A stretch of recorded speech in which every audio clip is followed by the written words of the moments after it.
YouTube, we are in the top 8 of the every single Monday $1,000 qualifier, $10 prize, random duel room. It is top tier decks are banned. We ban the top tier decks. It's every Monday, 4 to 5 p.m. EST, unlimited player cap. To join, you have to be subbed on Twitch or member joined on YouTube. So on Twitch, that would be clicking this button that you can't even see because the freaking thing is not working. There we go. Boom, that's the button. And if you're on YouTube, you click on any of the videos and you could click on the join button and then you're going to be in just like that. And then you go to discord.gg/duellinksmeta. That's going to allow you to have access to the tournaments. This is the $1,000 Sunday tournament room, and this is the $1,000 Monday tournament room. I can't click on it. We'll show the dueler ID. Hajime. There can only be one winner.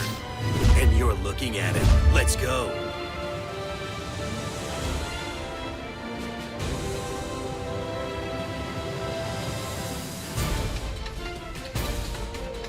This is going to be Thunder Dragons versus Kaiju. Now, I'm going to tell you what the restrictions were for today's tournament. The restrictions were all of these cards are banned. You can still play up to 2 copies of a card with the below names unless stated otherwise, like Miscellaneous Source, you cannot. And essentially what we do is on the website, we go to the top decks, we go to last 2 weeks of tournaments, and anything that had 2 or more tournament tops, we are banning that for the meme weekly. So if you want to be prepared for the tournament, just be prepared for if at least 2 of your times your deck is topped, you're not going to be able to play it. All right. Wait, what? Secret password? Evil Twin Thunder Dragon deck? Chaos deck. Maybe he's not playing Thunder Dragon. What the hell? Okay. Kaiju tributing over his monster. That's going to trigger the effect of the Heretic 7 spheres. It's not even 7, right? Wait, he activated and it did nothing. What the heck? He activated the Heretic seal of the Heavenly Spheres. Is it a mandatory effect? Then you didn't have a dragon to summon? It's a you didn't have a dragon to summon. What the hell? Now, Denko Sekka is going to be locking you out of your back row. You cannot activate that back row droplet as soon as you summon the Sekka. You can't change the summon, nothing. You summon it, the back row's turned off, and you can't set any more back row. Swage de Fleur is going to be popping 2 cards on the field. Come forth and wow. Wow. That's nuts. Drag Lubion untargetable, detach material with 2 level 8 monsters, Numeron Dragon, 9,000 attack, cannot activate the droplet. Fat Nat, what a toxic deck. Holy moly. And it's best of 1 in the top 8 until the grand finals. So the whole match goes to Fat Nat. Saucy Senpai, it's okay, my friend. You didn't fail me. You got unlucky. Palmer with the Melffy. Palmer, aren't you getting Melffy banned for next week? That's it. You're topping with Melffy again, so now you're not allowed to play Melffy next week. What have you done? Melffy's too freaking good. I think instead of banning Melffy, we just ban Palmer. Palmer is not allowed in the next week tournament. Joyous Melffys, evenly match, banish everything on the field except 1 card. We don't get to see what's banished, though, in the live duel replay, unfortunately. Now, we are going to activate the Melffy to negate the Angeli. Angeli get negated. What the heck just happened? Joyous Melffy. During your opponent's turn, you can target a beast, exceed you control, which was itself, return it to the extra deck, then special summon 2 level 2 or lower beast monsters from your graveyard up to the number of materials. And then we now have the effect of the Kalantosa on special summon, destroying the Madolche Angeli before it could activate, tributing itself to summon a freaking Madolche. Holy moly. What the hell? Wow, that ended his turn. That was nuts. What a play. That was great. And then we're going to summon Melffy of the Forest. Melffy of the Forest is different than the Joyous Melffy. I don't like this deck because the cards all look the same. What the hell? We're making a Zeus. Now we're maxing. Okay, draw 1. After successfully battling with our Exceed, we can now make our double field wipe Zeus. What's crazy about the double field wipe Zeus is that if you were to use a card like the Impermanence, you could chain Zeus to the Impermanence. So if you try to negate, it could wipe the field a second time. Summoning the Petite, special whoa! Bro, did you not read the pudding? In the damage after damage calculation, you could target one card your opponent controls and destroy it. You just lost Zeus. Your Zeus is gone. You can't even chain. But Zeus is negated. What did we negate with Zeus with? The Dark Ruler no more. I did not see that while describing how Zeus works. Okay, Zeus is negated. Get poppin'. Pop the Zeus. We can't deal any battle damage this turn. That's fine. Main phase 2, we're going to go into all the plays.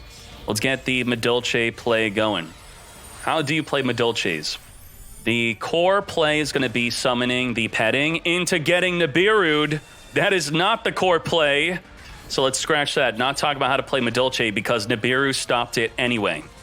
By the way, if you're playing TCG, do not play a face-up Nibiru token on your token pile because that could trick your opponent into thinking you're playing Nibiru, and if you're not playing Nibiru, Konami will ban you.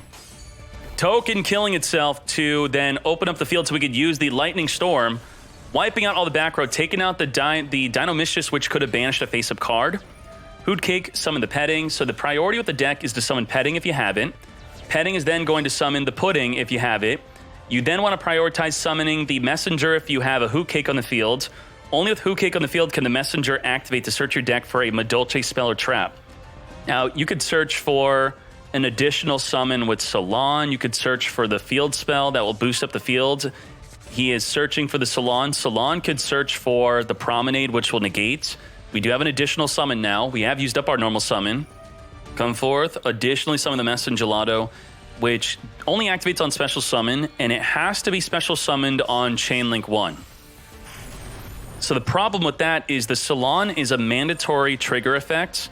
If you trigger the Salon and try to special summon the Messenger, you're going to miss the timing. Tiramisu is going to return the Nibiru back into the deck. We have the Ignition spell speed 1 effect of the Madolche Pudding Sis. The Chocolate, many like to refer to it as instead, will return a card in the graveyard back in the deck, triggering the ticket to summon the Messenger. Very good. Now the Chocolate has no other effects unless it's equipped with the Pudding. Since it does not have the Pudding, it will not be able to summon from the deck. Glass can make one of your monsters unaffected by monster effects, and also can return up to 2 cards from either player's graveyard back into the deck. Now, with the field spell, you could return your own hand traps back in your hand. It's nuts. The Alpha is here. Master of Beasts will target itself to then non-targeting return a card your opponent controls back to the hand, a monster. We're going to go to the battle phase instead of being negated by the Promenade. There's nothing we could do to stop this. Nothing. Absolutely nothing. Glass Before Dying is going to detach to make the Sistart unaffected by the Alpha.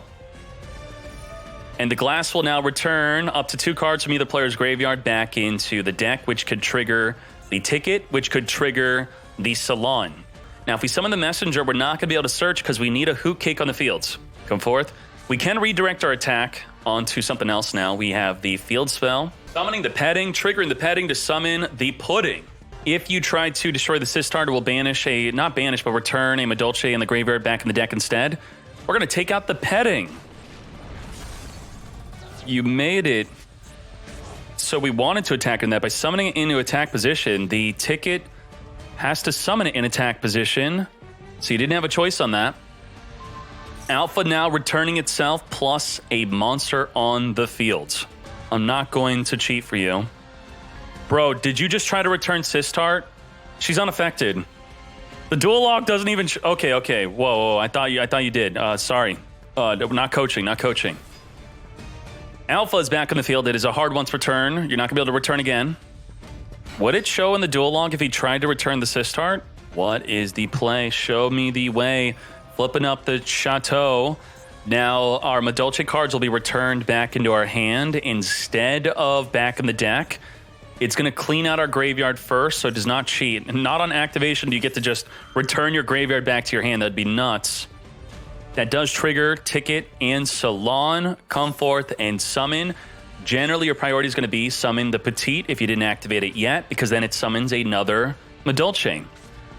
Now, the Petite locks you into Madolche monsters only, but they're generally not going to play non-Madolches to summon anyway.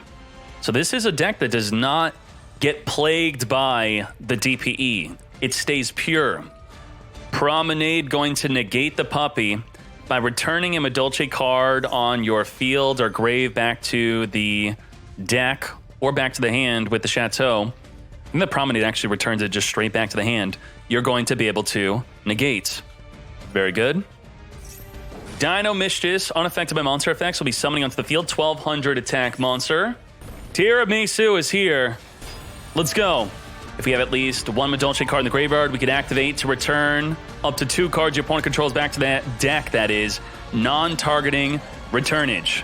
Cometh and returneth. Goodbye to Alpha. Goodbye to the puppy. We got Chocolate. And with the pudding, that means that if a card is returned back to the deck, we get to summon a Madolche from the deck. Let's go. Come forth and summon. We could summon up to 1 more Madolche in addition to this messenger we have summoned. What would be a really cool equip card? Madolche Pudding Hands. And Jelly is here, additionally summoning with the Salon. Wipe out that Trap Monster. 2100, 3K, 2K, 21, 2K. 10,000 damage in 1 turn. Madolche wins it. You overwhelm your opponent with cupcakes and cuteness. So much card advantage. Oh my cheeses. All right, let's go. Normal summoning the Rocket into the Striker, which could grab the field spell, which gets negated by the Ash. If you ashed something else, then you could follow up Fusion Destiny. I think this card should be limited to 1 at least. It's kind of nuts. Striker's going to add the Rocket back to the hand, but we don't have the Boot Sector launch to resummon it.